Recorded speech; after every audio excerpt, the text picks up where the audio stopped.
धुले शहर में भारत रत्न डॉक्टर बाबा साहेब अम्बेडकर के नाम पर मध्यवर्ती बस स्थानक का नाम रखने की मांग को लेकर श्रमिक दिवस के अवसर पर विभिन्न अम्बेडकरी संगठनों द्वारा रास्ता रोको आंदोलन आयोजित किया गया। यह आंदोलन संतोषी माता चौक क्षेत्र में किया गया, जहां प्रदर्शनकारियों ने सड़क जाम कर प्रशासन के प्रति रोष व्यक्त किया। अम्बेडकरी संगठनों ने धुले मध्यवर्ती बस स्थानक का नाम डॉक्टर बाबा साहेब अम्बेडकर के नाम पर रखने और उनकी प्रतिमा की सजावट हेतु 1 करोड़ रुपए की निधि की मांग को लेकर रास्ता रोको आंदोलन किया। आनंद लोंढे के नेतृत्व में हुए इस शांतिपूर्ण आंदोलन से यातायात कुछ समय के लिए प्रभावित रहा। प्रशासन ने चर्चा का आश्वासन दिया है। 1 मे महाराष्ट्र दिवस आहे आज आणि कामगार दिवसही आहे। भारतातल्या कामगारांसाठी डॉक्टर बाबासाहेब आंबेडकरांनी काय केलेलं आहे हे कुणाला सांगायची गरज नाहीये। आम्ही गेल्या 3-4 महिन्यापासून किरण अण्णा गायकवाड, संतोष दादा जाधव, समाधान बैसानी आणि सर्व जमलेल्या महिला भगिनी वगैरे आम्ही पाठपुरावा करत आहोत की धुळे शहर बस स्थानकाला डॉक्टर बाबासाहेब आंबेडकरांचे नाव देण्यात यावे।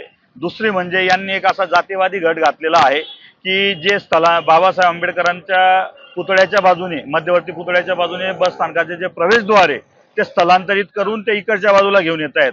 म्हणजे तो रस्ता पूर्ण अंधारात टाकायचा। कारण विचारताना त्यांनी सांगितलं की माननीय न्यायालयाने सांगितलंय की इकडून गाड्या जाऊ द्यायच्या नाही बस स्थानकाच्या, आणि आमच्या 1.5 किलोमीटरचा येऊन जाऊन म्हणजे महिन्याचं आमचं 1-1.5 कोटीचं नुकसान होतं। आम्ही जेव्हा माहिती काढली तर फक्त 3 ते 4 तासच त्यांना मनाव केलेला आहे। कोर्टाचा जो टायमिंग असतो, म्हणजे तिथले अधिकारी एकदम धोरफेक करत आहेत। म्हणून आम्ही सर्वांनी मिळून आज ठरवलं, समाज बांधवांनी, की आज या ठिकाणी सर्व समाज समावेशक युवकांनी मिळून इथे रस्ता रोको करायचा, चक्काजाम आंदोलन करायचा। आणि एवढं झाल्यानंतर सुद्धा जरी प्रशासनाला जाग येत नसेल तर 6-7 जून नंतर आम्ही आमरण उपोषणाला मोठ्या संख्येने बसणार आहोत।